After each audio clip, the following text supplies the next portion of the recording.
Nate, last year we were so nervous because as we were pulling up, there was a little bit of rain, but we lucked out. The weather was amazing that whole time, and it looks like it's going to be pretty good this weekend. Fingers crossed. Mother Nature's been nice to us, at least today, right? It's been slightly unsettled throughout much of the week this week. A time-lapse video from Park City Mountain showing the fair skies from today. A few cumulus clouds forming over some of the higher mountain areas. But all in all, it's been a great day. I look from Gunnison Island out Great Salt Lake. You can see some of the lake if I step off just to the backside or the far horizon of that web camera there.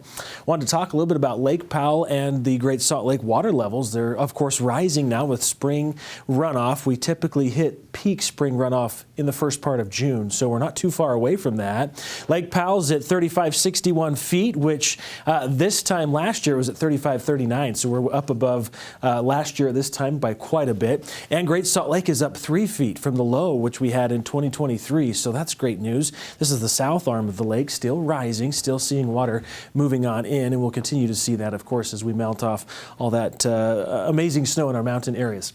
Looking along the Wasatch Front, we've got clear skies still. Almanac today showing temperatures were above average. We managed to hit 79 degrees in Salt Lake City. That's above average by 6 degrees. 73 is normal. Typically, we're in the low 50s for overnight lows. No moisture today, but we are tracking a little bit of unsettled conditions. We'll walk you through it with Futurecast here in just a second. Other areas for high temperatures today, 70s, 80s across much of central southern Utah, although St. George did hit 91, so a little hot, in fact, in southern Utah. 85 or mid-80s are average high temperatures for St. George this time of year.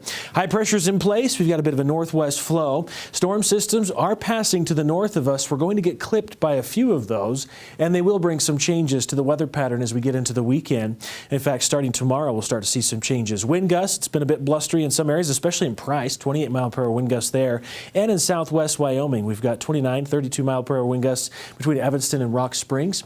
Moisture potential for Friday, pretty slim as far as chances go, but notice the heart or the center of the state does have that lime-shaded color, the green area, indicating a slight chance of a shower. High temperature trend, we're going to be above average, the warmest day tomorrow, and then we slide into the weekend before we slowly start to rebound into next week. And we showed you some of the clear conditions out there, of course, with the nice weather. We are seeing high pollen counts as well. Trees, of course, being a big culprit in that, the mulberry, sycamore, and juniper trees. And until we get some real good moisture, it's going to remain high, if not extreme even in some areas. Let's walk you through Futurecast. So we've got dry conditions for the rest of this evening. We get a bit of a weak disturbance that's going to brush by on Friday. Warm up before that system moves in. Models generating a few showers. It's mainly a dry front that moves in tomorrow, but central Utah could see a few isolated storms. And then the same pattern repeats again on Saturday. So not all areas are going to see any showers or moisture in the next couple of days, but we might have a small threat for some of central Utah as we get into your first part of the weekend. Not much moisture is going to be expected, though, with what showers do form. That's over the next 3 days. A few hundredths of an inch might be possible. Otherwise, we're looking at fairly nice conditions. St. George, mid-90s, so toasty on Friday. 93 on Saturday. Breezy winds are going to be sticking around, but lots of sunshine for southern Utah. We've got mid-80s. We do cool off some into next week, which is average high temperatures. So finally getting a bit of a break from some of these warmer than normal conditions. The Wasatch Front, mostly sunny. 82 then for Friday. We drop to 77 on Saturday.